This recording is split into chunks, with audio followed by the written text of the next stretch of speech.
आज जो हम नंबर्स पढ़ेंगे तो आपको हम इस तरह से सिखाएंगे कि आपको इन नंबर्स को लर्न करने की ज़रूरत नहीं पड़ेगी। हम अगर एक बार इनको अच्छी तरह से समझ लेंगे, सारे रूल्स को अच्छी तरह से समझ लेंगे, तो फिर आपको कभी भी इनको लर्न करने की और रटने की ज़रूरत नहीं पड़ेगी। तो आप अपना सारा अटेंशन इस तरफ रखिएगा और सारे रूल्स को अच्छी तरह से समझकर हम उनके एग्जाम्पल्स को देखेंगे और अच्छी तरह से इन नंबर्स को समझने की कोशिश करेंगे। तो सबसे पहले जैसा कि हम नाउन नेमिंग वर्ड्स के तौर पे डिफ़ाइन करते हैं, ये आपको पता ही है। तो अब नाउन को जैसे two categories, singular and plural. Noun की टू कैटेगरीज होती है, सिंगुलर एंड प्लूरल। अगर नाउन नंबर में 1 है, कोई भी पर्सन, प्लेस, एनिमल, थिंग, अगर वो नंबर में 1 है तो हम उसको सिंगुलर की कैटेगरी में रखते हैं। और अगर कोई भी नाउन मीन्स जो नेमिंग वर्ड है वो अगर 1 से मोर देन 1 है तो फिर हम उसको प्लूरल की कैटेगरी में रखते हैं। तो ये वैसे आप प्रीवियस क्लासेस में भी अच्छी तरह से समझ चुके होंगे, पर फिर भी मैंने एक बार रिपीट कर लिया है, आप अच्छी तरह से देख लीजिए। सिंगुलर नंबर्स मीन्स जो भी नाउन अगर नंबर में 1 है और प्लूरल मीन्स मोर देन 1 है। So let's start our rule number 1। अगर नॉर्मली वर्ड्स के आगे हम एस लगाकर उनका प्लूरल मेक करते हैं, देखिए this type of words KING king के आगे हमने एस ऐड किया तो हमारा प्लूरल बन गया किंग्स। नंबर 2 GIRL गर्ल के आगे हमने सिंपली एस ऐड किया तो इसका प्लूरल बन गया गर्ल्स। SISTER सिस्टर के आगे हमने ओनली एस ऐड करके इसका प्लूरल मेक किया है सिस्टर्स। LOCK लॉक, इसके आगे हमने एस ऐड करके इसका प्लूरल मेक किया है locks. PEN pen, S add करके इसका प्लूरल बनेगा पेन्स। CHAIR चेयर के आगे हमने ओनली एस ऐड करके इसका प्लूरल मेक किया है CHAIRS। उसी तरह से हाउसेस, पेंसिल, पेंसिल्स। तो ये जो सेंटेंसेस ये जो वर्ड्स आपको दे रखे हैं वो सिंपल सेंटेंसेस, सिंपल वर्ड्स हैं जिनके आगे सिर्फ हमने एस ऐड करके और इसका प्लूरल हमने बनाया है। अब पर इसके अलावा भी बहुत सारे रूल्स होते हैं जिससे हम इनके सिंगुलर को प्लूरल में चेंज करते हैं। अगर आप वो रूल्स ध्यान से देख लेंगे तो आपको कभी भी इनको रटने की ज़रूरत नहीं पड़ेगी। So let's see our rule number 2। जिन नाउन्स के लास्ट में S, SS, CH, SH, Z and X हो, जिस वर्ड के लास्ट में अगर ये वर्ड्स जो शो किए हुए हैं यहाँ पर S, SS, CH, SH, Z and X आते हो तो उसके लास्ट में हम ES ऐड कर उसका प्लूरल बनाते हैं। देखिए अब इसके एग्जाम्पल्स कौन कौन से हैं जिससे हम इस रूल को अच्छी तरह से समझ सकते हैं। देखिए TAX टैक्स, और इसका प्लूरल हमने बनाने के लिए इसके अंदर S ऐड नहीं किया है, इसके अंदर हमने ES ऐड किया। क्यों ऐड किया? क्योंकि रूल के अकॉर्डिंग क्या दे रहा है कि उसमें X वर्ड आ रहा है लास्ट में। तो आपको इन वर्ड्स पे ध्यान ना देकर इसके रूल को अच्छी तरह से समझना है कि ये वर्ड्स अगर आप ध्यान में रख लेंगे कि ये वर्ड्स अगर किसी भी वर्ड के लास्ट वाले word S, SS, CH, SH, Z और X आता है तो आपको उसमें ES ऐड करना है। तो आप वर्ड्स पे नहीं और रूल को अच्छी तरह से देखिए। अब उसी तरह सेकंड देखिए BUSS बज़, बज़ के लास्ट में Z आ रहा है तो यहाँ दे रखा है कि Z वर्ड आने पर हम ES ऐड करेंगे। तो फिर से वही रूल हो जाएगा BUSS बज़ और इसका प्लूरल बनेगा BUZZES। Next one TOPAZ, same as इसमें भी Z का यूज़ हो रहा है, लास्ट वर्ड Z है। सो इसका प्लूरल कैसे बनाएंगे हम? TOPAZE, ES ऐड किया है हमने। क्यों? क्योंकि इसके लास्ट वाला वर्ड Z आया है। नेक्स्ट वन देखते हैं MATCH, इसका लास्ट वर्ड देखिए क्या आ रहा है? H, तो इसके साथ हमने क्या ऐड किया है? MATCHES, तो ES ऐड करके हम इसका प्लूरल बनाएंगे। नेक्स्ट वर्ड देखिए DISH डिश, डिश के लास्ट में हमने ES ऐड किया है। क्यों? क्योंकि इसके लास्ट में क्या आ रहा है? SH, जैसा कि रूल में हमने पढ़ लिया है। अब नेक्स्ट वर्ड देखिए CLASS, इसका लास्ट वर्ड देखिए क्या है? SS, तो जैसा कि हमने रूल में देखा है SS आने पर हमको ES लगाना है। तो इसका प्लूरल बन जाएगा क्लासेस, ES ऐड कर कर। फिर नेक्स्ट वर्ड देखिए BENCH, रूल के अकॉर्डिंग CH आने पर हमने इसके आगे ES लगाकर इसका प्लूरल बनाया है। नेक्स्ट देखिए GAS, रूल के अकॉर्डिंग S आने पर हमने इसके अंदर ES लगाया है। तो अभी तक हमने 2 रूल्स पढ़ लिए हैं। एक के अंदर सिंपली हमने S लगाकर उसके प्लूरल बनाए हैं और रूल नंबर 2 के अंदर हमने SSS, CH, SH, Z and X, ये अगर किसी वर्ड का लास्ट वर्ड हो तो उसके आगे हम ES लगाकर उनके प्लूरल को बनाएंगे। आई होप कि ये दोनों रूल्स आपको अच्छी तरह से समझ में आ गए होंगे। अब हम next rule number 3। Rule number 3 क्या है? यदि किसी भी वर्ड के लास्ट में Y हो तो, और अगर उसके पहले वोवल आ रहा हो, कौन सा वोवल? A, E और O, जैसा कि वोवल्स हम प्रीवियस क्लासेस में देख चुके हैं, A, E, I, O, U, ये 5 वोवल्स होते हैं। तो इसके अंदर कौन से वोवल? 3 वोवल दे रखे हैं कि Y से पहले अगर A, E और O, ये अगर 3 वर्ड कोई आते हैं तो उन प्लूरल को बनाने के लिए हम S लगाते हैं। देखिए कौन कौन से वर्ड्स आ सकते हैं? MONKEY। अब देखिए Y से जस्ट पहले कौन सा प्लूरल आ रहा है, कौन सा वोवल आ रहा है? E। तो E आ रहा है, इसलिए हम इसको S लगाकर इसका प्लूरल बनाएंगे। तो क्या हो जाएगा? मंकी का मंकीज़। नेक्स्ट वर्ड देखिए TOY, टॉय। टॉय के Y से जस्ट पहले वोवल आ रहा है हमारा O, तो इसीलिए हम इसके आगे क्या लगाएंगे? S।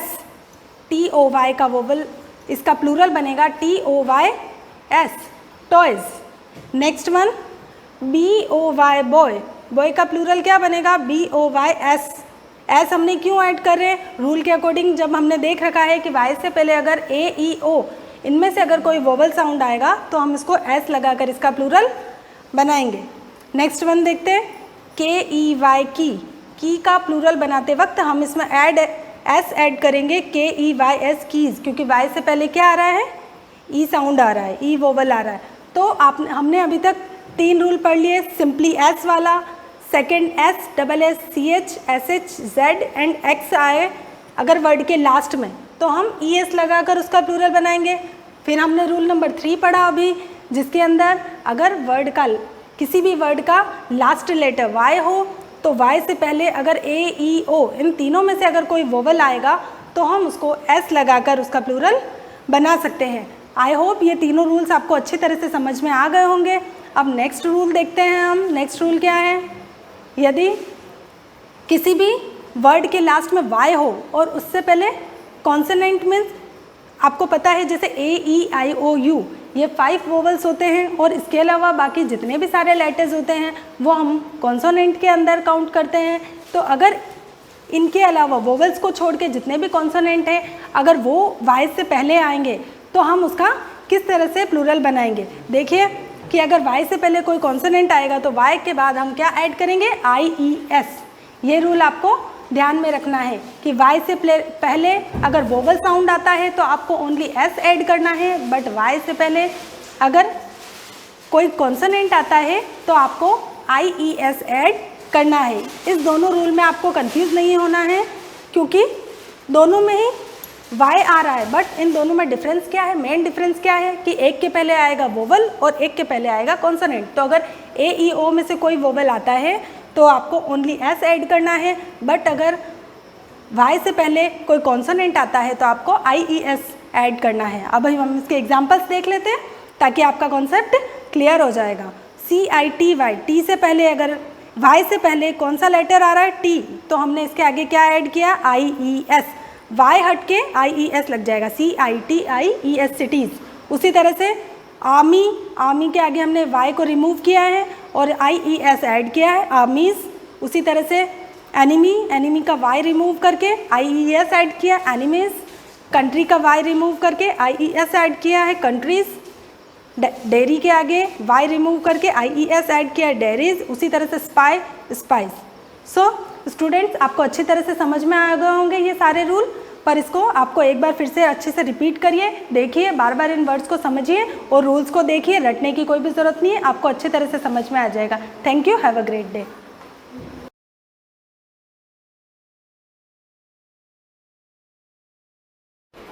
Hello student, good morning.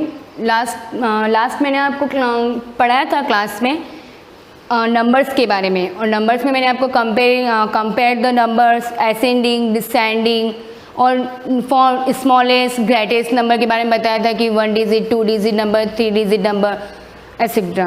Clear. अब हम आगे नेक्स्ट पढ़ेंगे कि उन डिजिट से क्या नंबर फॉर्म हो रहे हैं, जैसे 5 डिजिट नंबर, 3 डिजिट, जैसे 2 डिजिट नंबर दे रखे हैं और उनसे में 3 डिजिट नंबर फॉर्म करने हैं, 4 डिजिट दे रखे तो 5 डिजिट नंबर कैसे फॉर्म करते हैं।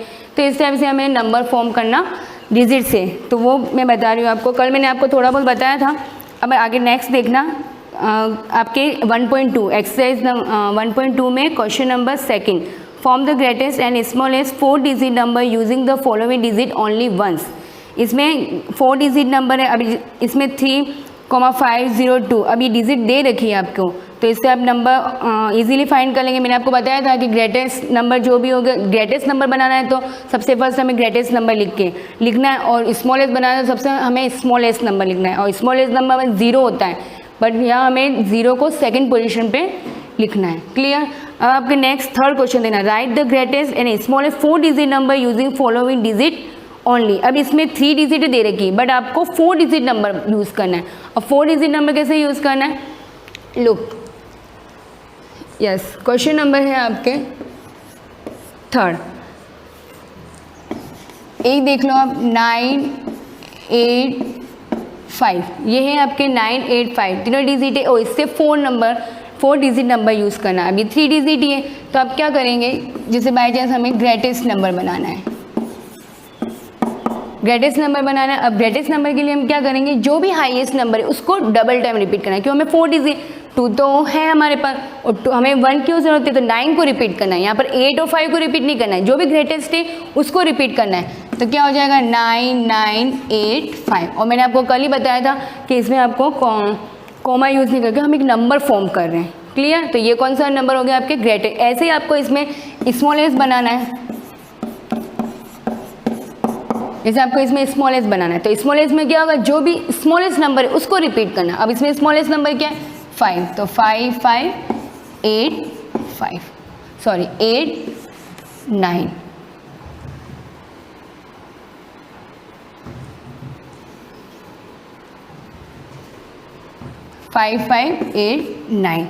क्लियर। इस टाइप से आपके ये ग्रेटेस्ट और स्मॉलेस्ट नंबर यूजिंग डिजिट को यूज़ करके आपको इसमें स्मॉलेस्ट नंबर बनाने हैं। क्लियर। अब जैसे आपके क्वेश्चन नंबर 4 थे, complete the following boxes using different digits in each. आप अपनी बुक सामने रखना, डायरेक्ट सॉल्व करने की कोशिश में करना, बुक सामने रख के फिर इसको पढ़ना। Okay, yes. जैसे आपको इसमें कंप्लीट द फॉलोइंग आपको इसमें फिल करना है। जैसे फर्स्ट लिखना greatest 4 digit number with 381 place. अब इसमें जैसे 4 बॉक्स दे रखे हैं, जैसे मैं आपको 4 क्वेश्चन का ए बताती हूँ। अब इसमें ये दे रखा है कि 4 डिजिट नंबर बनाना है, हमें वो भी ग्रेटेस्ट बनाना है। ठीक है, अब ग्रेटेस्ट बनाना है। अब इसमें ये दे रखा है कि 9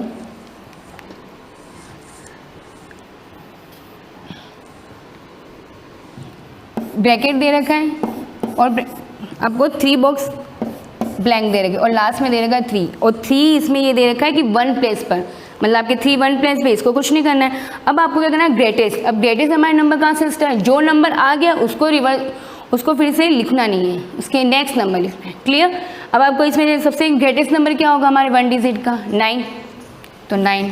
अब 9 के बाद किसी नंबर को रिपीट नहीं करना है, 9 8 7, और 3 तो एज इट इज़ है। अब 7 के बाद 6 आता है, बट हमारे 3 दे रहेगा, उसको हम यहाँ से रिमूव नहीं कर सकते। तो इस टाइप से जो भी प्लेसेस दे रहे कि अगर स्मॉलेस्ट पूछा है तो स्मॉलेस्ट में स्टार्टिंग 0 होता है, बट हमें 0 नहीं लेना, वहाँ पर 1 लेकर फिर 0 यूज़ करना है। 0 भी यूज़ करना है, बस उसको सेकंड जो भी इस कंडीशन के अकॉर्डिंग उसको यूज़ करना है। क्लियर। जैसे आपको इसमें BCD ये सब आपको होमवर्क में करना है। जैसे आपके F वाला देखो, smallest 4 digit number with 4 8 10 place. अब इसमें 4 डिजिट नंबर चाहिए।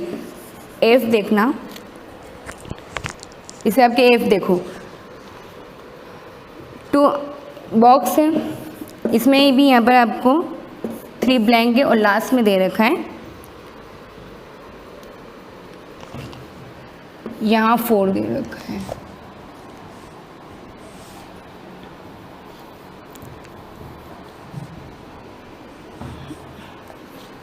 यहाँ है आपके 4 और यहाँ ब्लैंक दे रखा है।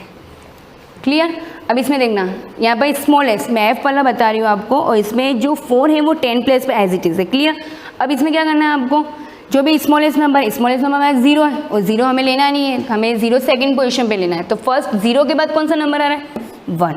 क्लियर। अब हमें 0 तो यूज़ करना है, तो 0 को हम क्या यूज़ कर लेंगे, 0।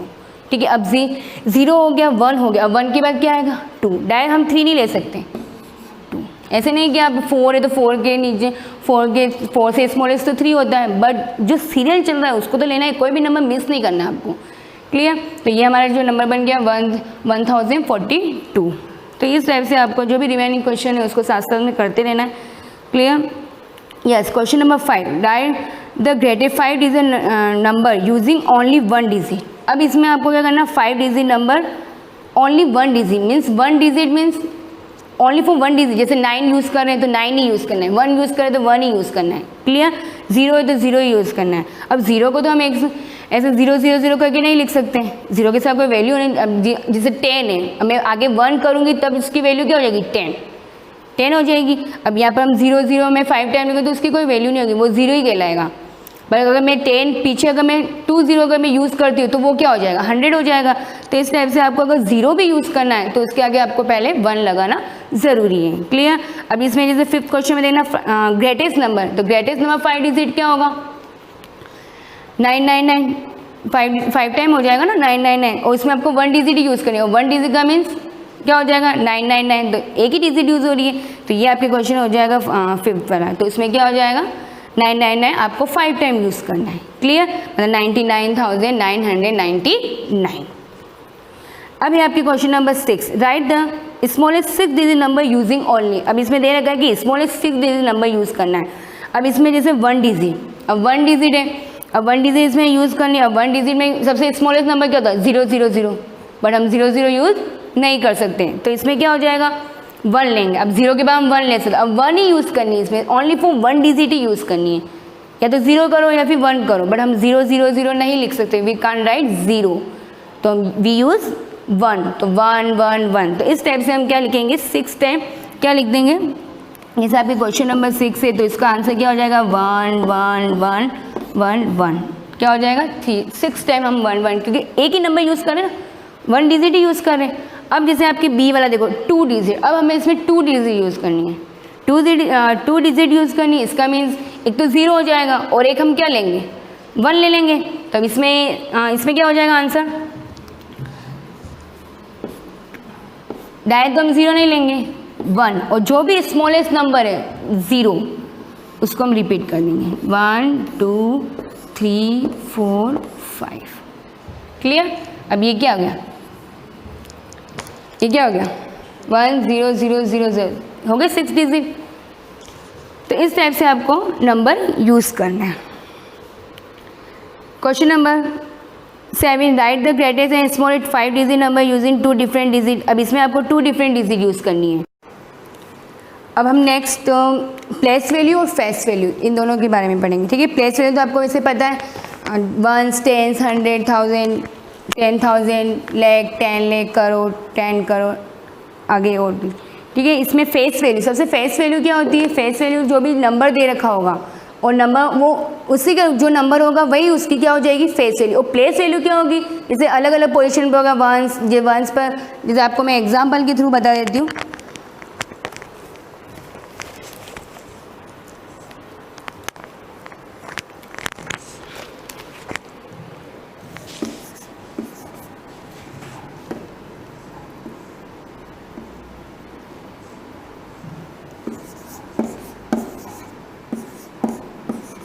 ये है। क्लियर। अब जैसे इसमें फेस वैल्यू, अब आपको इसमें फेस वैल्यू बतानी है। बाई चांस फेस वैल्यू ये इसकी अंडरलाइन कर रखी मैंने 5। अब 5 की फेस वैल्यू क्या होगी, इटसेल्फ, इसका मीन्स यही इसकी वैल्यू है, ये 5। और प्लेस वैल्यू क्या हो जाएगी, जैसे 1 से 10 100 1000 10,000 लाख 10 लाख करोड़ 10 करोड़, आगे और भी डिजिट होगी, तो उस टाइम से आपको प्लेस वैल्यू यूज़ करनी है। तो ये पूरा एक चार्ट होगा 1 से 10 में, आपको बता देती हूँ चार्ट, वो आपको मैं नेक्स्ट क्लास में बताऊँगी कि पूरा चार्ट प्रॉपरली मुझे बनाना पड़ेगा, तो मैं आपको नेक्स्ट क्लास में उसको कंटिन्यू करूँगी। Thank you.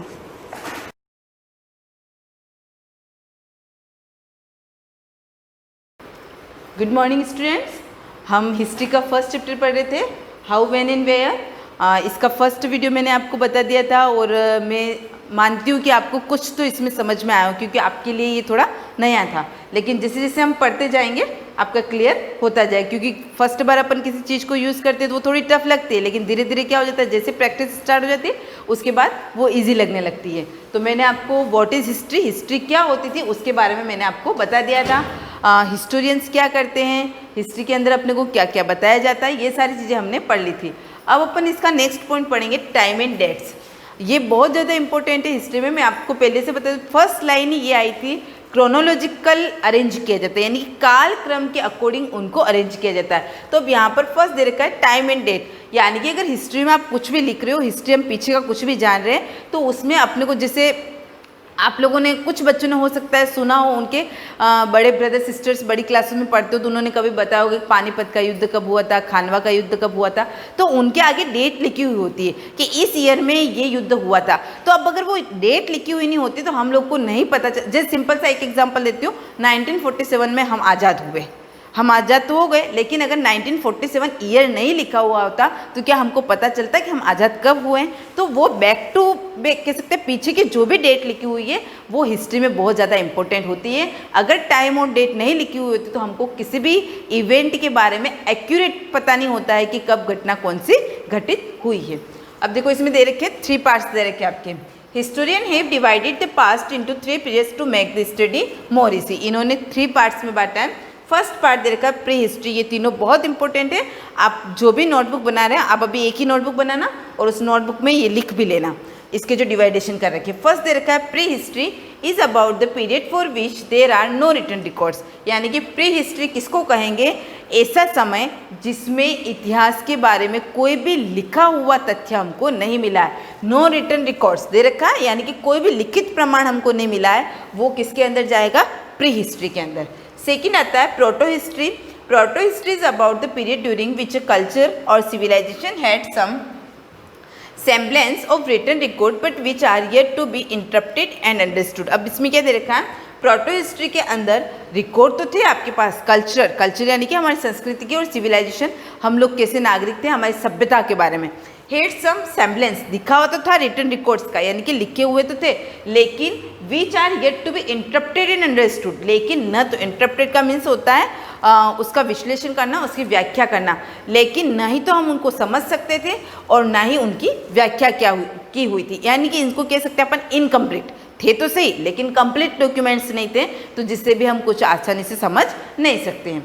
लास्ट थर्ड इसका पॉइंट आता है हिस्ट्री।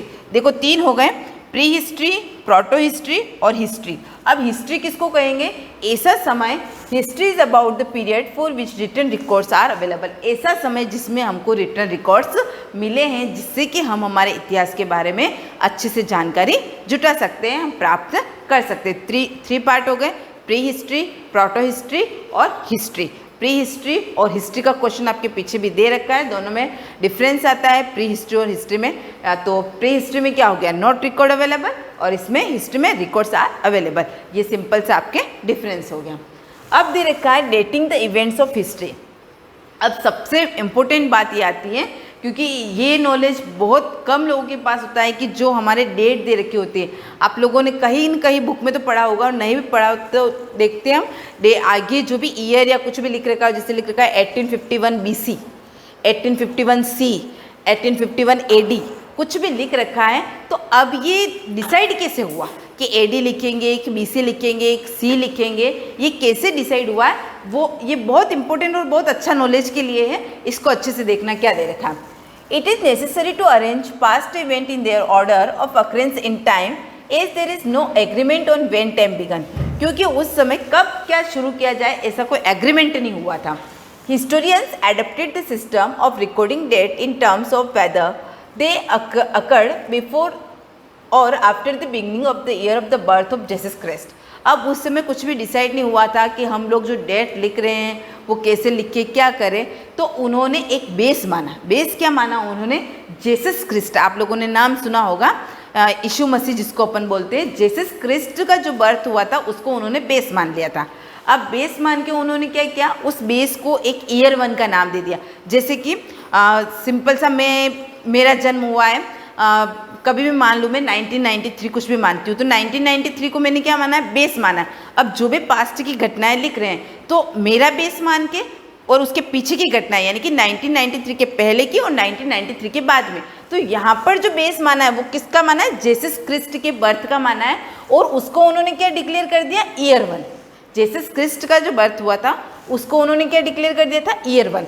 अब उनका बेस क्या हो गया, ईयर 1।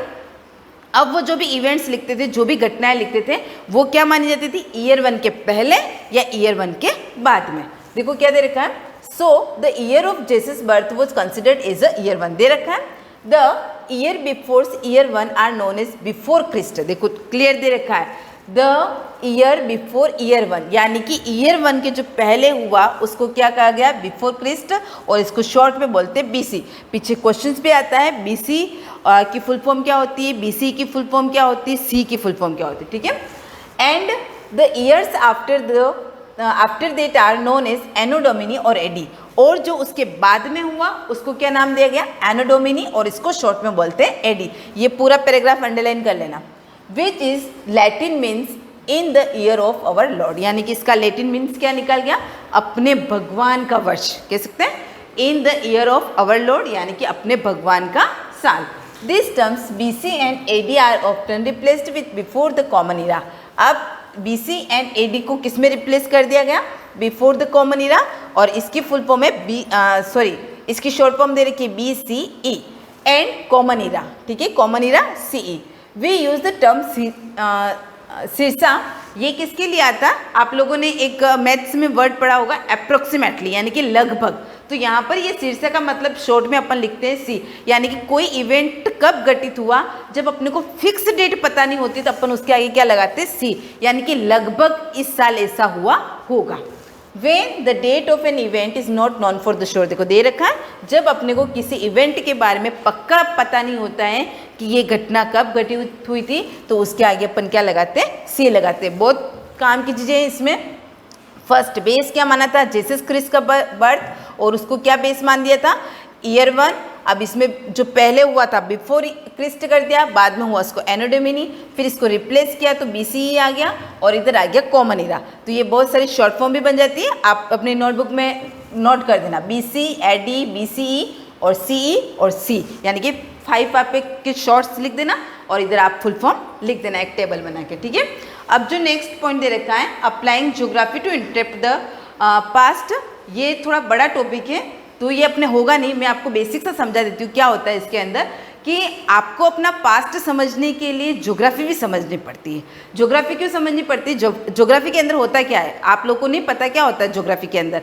हमारा देश जो स्थित है कौन से कॉन्टिनेंट में है, ये तो आपको पता होगा, एशिया कॉन्टिनेंट में, लेकिन उसमें भी कौन से ओशन आते हैं, कौन सी नॉर्थ में, साउथ में, वेस्ट में, कहाँ पर क्या है, कौन से लोग अपने भारत में कब आए थे, कैसे ट्रैवलर्स आए थे, कैसे उन्होंने अटैक किया था, ये सारी पोजीशन जानने के लिए हमको कहाँ पर जाना पड़ेगा, ज्योग्राफी के अंदर जाना पड़ेगा, कि कौन कौन से अपनी बाउंड्रीज आती है, कौन कौन से अदर कंट्रीज़ के बाउंड्रीज आती है। तो ये हमारे पास्ट को कैसे इफेक्ट करता है, पहले लोगों के पास आने जाने के लिए साधन नहीं थे, लोग कैसे एक स्थान से दूसरे स्थान पर जाते थे, तो ये सारा अपन किसके अंदर पढ़ेंगे, नेक्स्ट ज्योग्राफी का जो पार्ट आ रहा है आपके अंदर, बहुत अच्छे से समझा रखा है, और इससे आपकी ज्योग्राफी भी क्लियर हो जाएगी, क्या दे रखा है और क्या नहीं दे रखा है। एक बार मैं रिक्वेस्ट कर रही हूँ आपसे, इसको अच्छे से रीड कर लेना, ताकि नेक्स्ट वीडियो में आपको समझने में थोड़ा ईजी रहेगा। तो आज के लिए हम इतना ही करते हैं, नेक्स्ट वीडियो में ये वाला टॉपिक कंटिन्यू करेंगे। Thank you.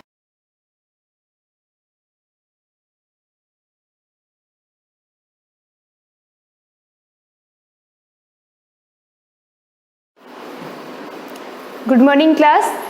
लेसन फर्स्ट का पार्ट 2 चल रहा है, मैं आज इसको कंटिन्यू करूँगी। पार्ट फर्स्ट में हमने क्या पढ़ा था, food where does it come from, ये लेसन का नाम है, जिसमें मैंने लास्ट आपको पढ़ाया था कल की क्लास में कि वैरायटी ऑफ फूड, फूड में क्या क्या वैरायटी होती है। उसके बाद मैंने डिस्कस किया था कि हर स्टेट में पर्टिकुलर फूड की वैरायटी होती है, मतलब ये कि जिस रीजन में जहाँ का टेम्परेचर जैसा होता है वहाँ पर वैसे टाइप का क्रॉप का प्रोडक्शन करवाया जाता है, और वहाँ के जो पीपल होते हैं वो भी उसी प्रोडक्ट को फूड के रूप में इनटेक करते हैं। ये चीज़ पढ़ी थी फूड वैरायटी। उसके बाद एक नीचे का टॉपिक था जो था सोर्सेज ऑफ फूड।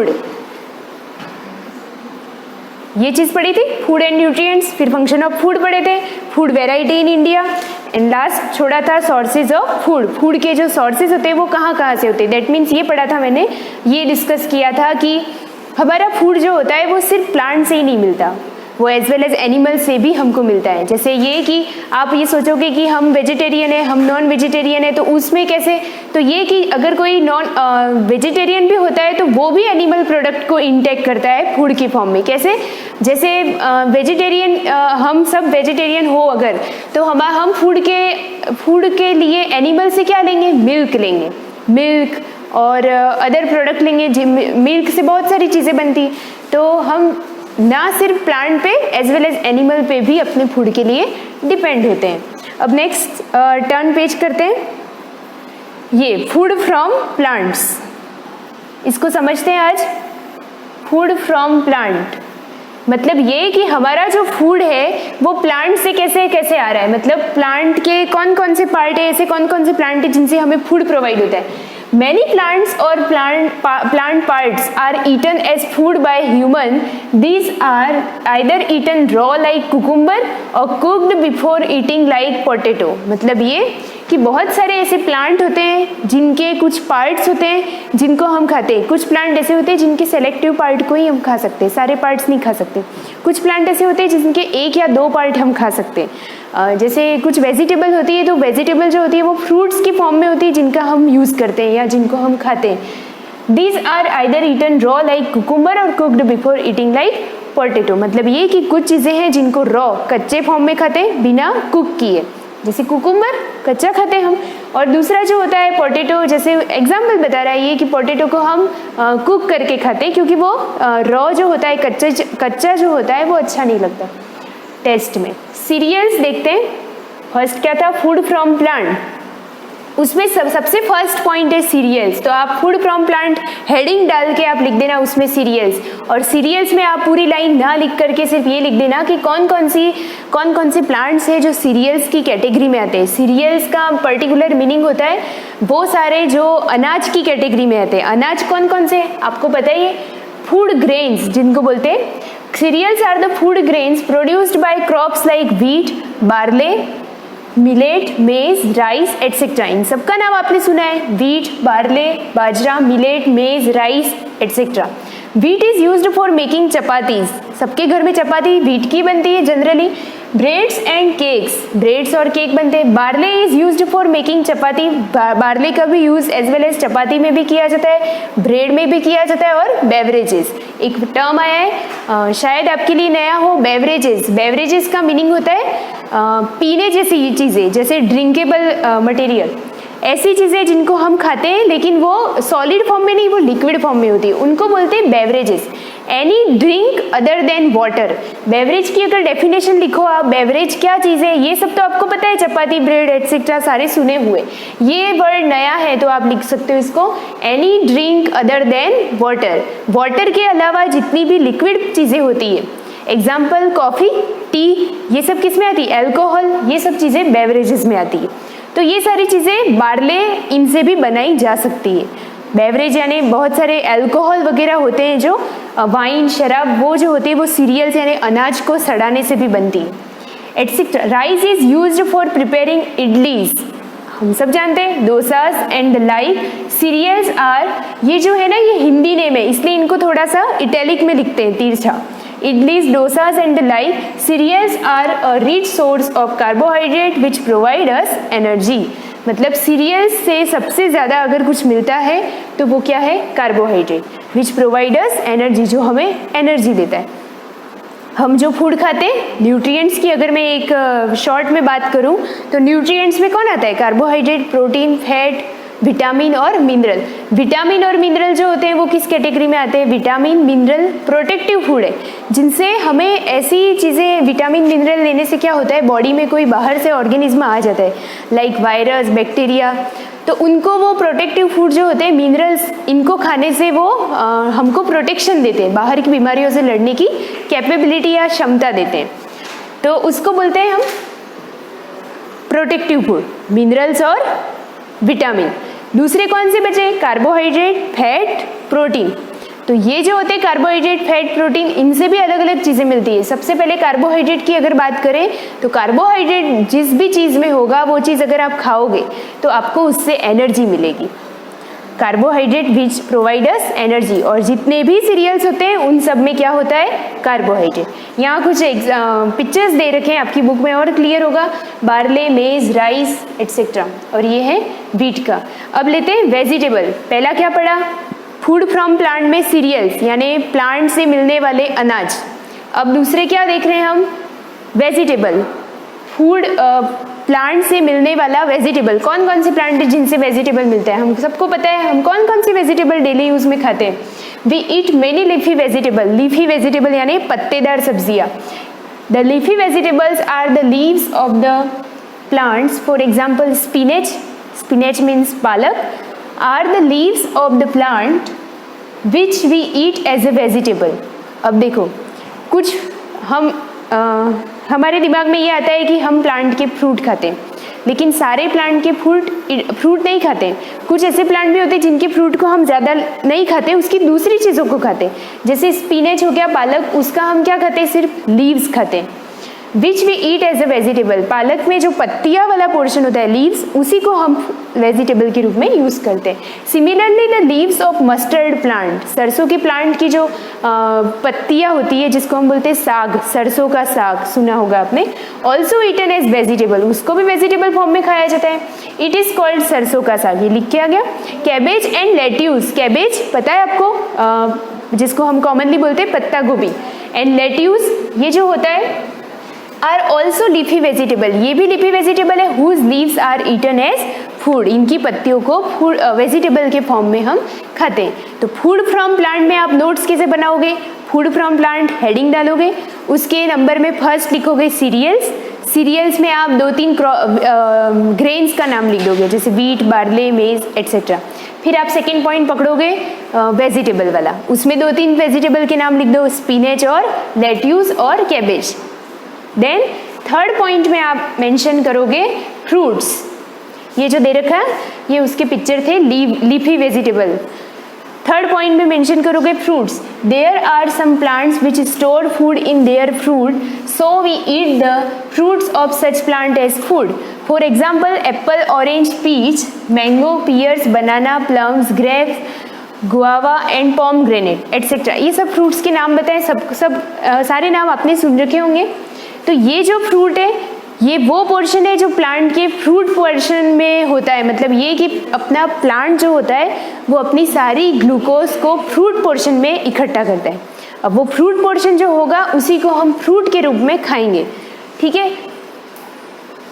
ये सब एग्जाम्पल आ गए यहाँ पे। Next, which we eat as food are all fruits of their plants, the vegetables such as tomatoes, brinjal, ladyfinger, pumpkin and chili, mirch, etc. which we eat as food are also actually the fruits of the respective plants। मतलब ये कि ये सारे plants के ऊपर लगने वाले fruit हैं जिनका हम यूज़ करते हैं एज अ फ्रूट, है ना। ये वेजिटेबल नहीं, ये फ्रूट्स है। अब इनमें से बहुत सारे फ्रूट है जो आप सब जानते हो, इनमें से जितने भी नाम आए आपने सब सुने होंगे, गुआवा, अमरूद, ये सब पता है आपको, ठीक है। पॉमग्रेनेट यानी अनार, ओके। ऑरेंज, प्लम, मैंगो और ग्रेप्स, कुछ इसके पिक्चर भी दे रखे हैं। ये पेज खत्म होता है, हम नेक्स्ट पेज पे जाते हैं। पल्सेस, इसको मैं नेक्स्ट क्लास में कंटिन्यू करूँगी। फिर ये देख रहे आप इसके नोट्स बना देना, मैंने फिर से रिपीट कर देती हूँ मैं। फूड फ्रॉम प्लांट की हेडिंग डालना, number 1 cereals, second vegetable and third fruit. उसके आगे पल्सेस से मैं आपको नेक्स्ट क्लास में कंटिन्यू करूँगी, तब तक के लिए आप इसको रिवाइज करते रहें। Thank you.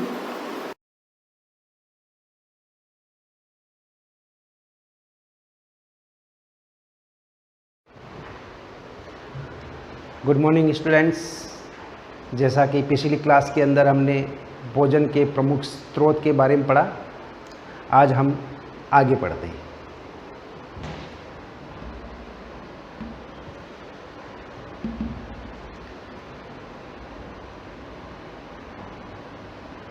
जूम कर लेता हूं मैं थोड़ा।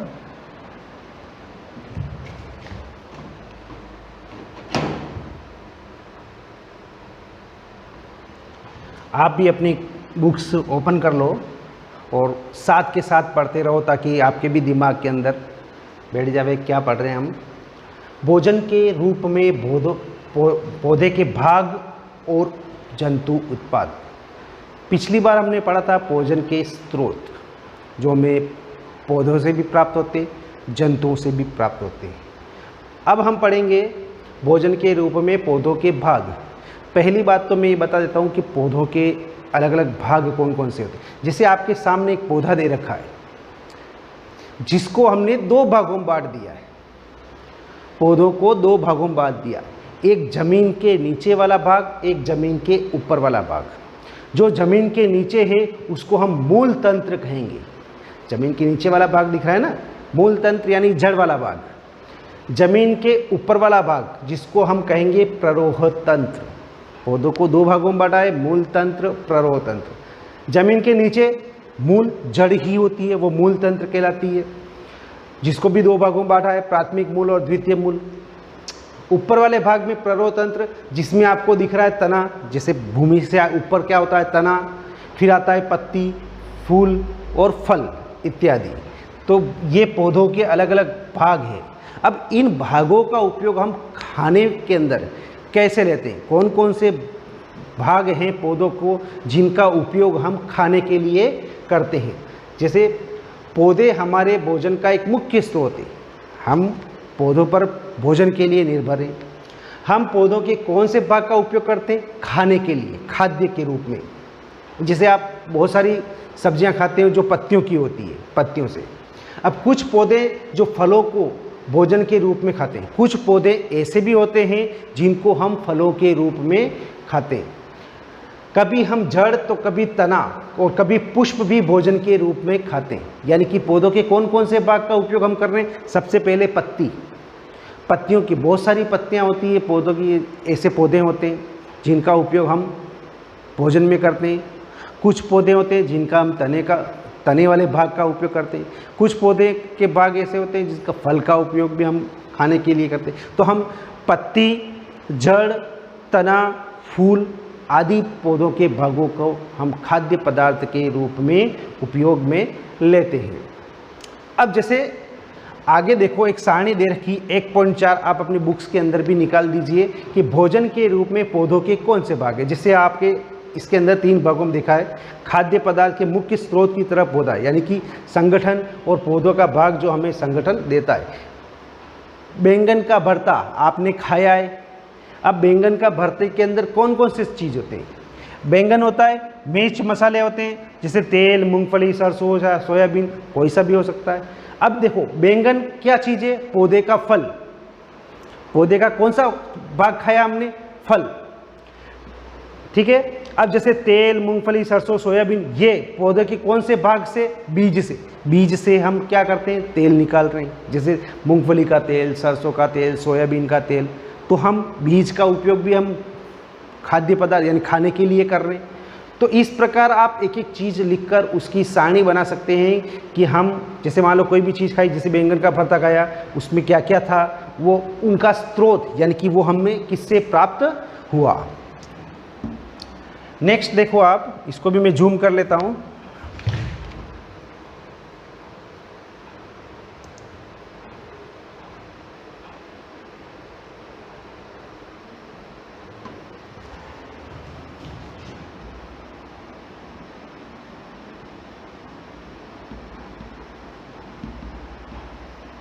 क्या प्रॉब्लम हो गई है?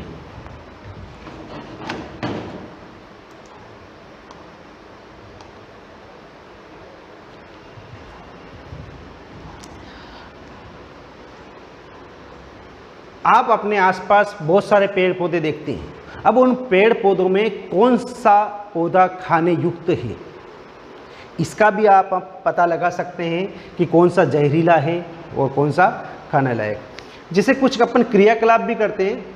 मूंग या चने के कुछ बीज लीजिए, जैसा कि लिखा हुआ है, आप भी अपने बुक्स के अंदर पढ़ो इसको। मूंग और चने के क्या लेने हैं? बीज। अब क्या करना है आगे देखो। अब इनमें से कुछ बीजों को जल से भरे एक पात्र में, कोई भी एक बर्तन ले लो, उसके अंदर मूंग या चना डाल दो। अब उसमें अंदर क्या डालना है? पानी। बीज लिए, डाला, पानी भर दो और कुछ समय उसको रहने देना तथा 1 दिन के लिए छोड़ दीजिए। सिंपल प्रयोग है, एक बर्तन लो, उसके अंदर कुछ मात्रा में आप मूंग या चना डाल दो और उसके अंदर जल भर के आप 1 दिन तक उसको रख देना है। अब उन्हें देखो, अगले दिन जल को पूरी तरह से निकाल दो और बीजों को गिलास में रहने दो। अगले दिन क्या करना है, आप पानी बाहर निथार दो, बीज को अंदर रहने दो, उसको एक कपड़े के अंदर, बीजों को गिलास में रहने दो, उन्हें एक गीले कपड़े में लपेट कर एक और रख दीजिए। बीज होते हैं उसको गीले कपड़े में लपेट के एक तरफ रख दीजिए।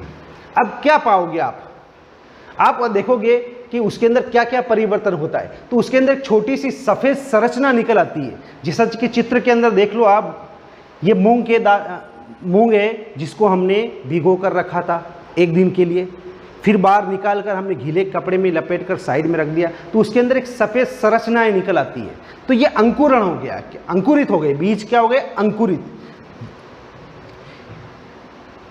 बीजों में जो सफ़ेद संरचना होती है वो बाहर निकल आती है, तो ये बीज क्या हो गए, अंकुरित हो गए। अब देखो आप आगे, ये तो हो गया अंकुरित बीज, इसको हम उपयोग खाने के अंदर भी कर सकते हैं। अब इसके अंदर क्या करते हैं, घर पे आपकी मम्मी पापा उसको टेस्ट बनाने के लिए इसके अंदर कुछ मसाला भी डाल देते हैं ताकि आपको टेस्ट लगे, ठीक है। अब आगे वाली क्रियाकलाप देखो आप।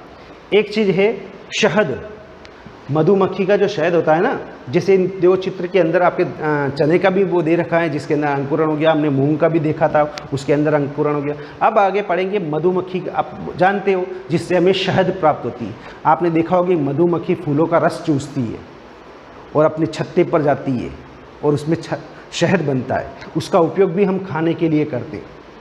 तो ये शहद आता कहाँ से, ये पूरी देखें आप कि आपने देखा होगा मधुमक्खियों फूलों से मकरंद यानी कि मीठा रस है ना एकत्रित करती। मधुमक्खियाँ जो होती है वह फूलों पर जाके मकरंद यानी कि फूलों मीठा रस उसको एकत्रित करती है और अपने छत्ते पर भंडारित करती है, अपने छत्ते पर जाकर इकट्ठा करती है और धीरे धीरे साल भर के अंदर वो जो मकरंद यानी मीठा रस जो होता है वो शहद में परिवर्तित हो जाता है, जिसका उपयोग हम खाने में आदि में करते हैं, ठीक है। तो आज के लिए हम इतना ही पढ़ेंगे, जो भी हमने पढ़ा है उसको एक बार रिपीट कर लीजिए। Okay, thank you very much.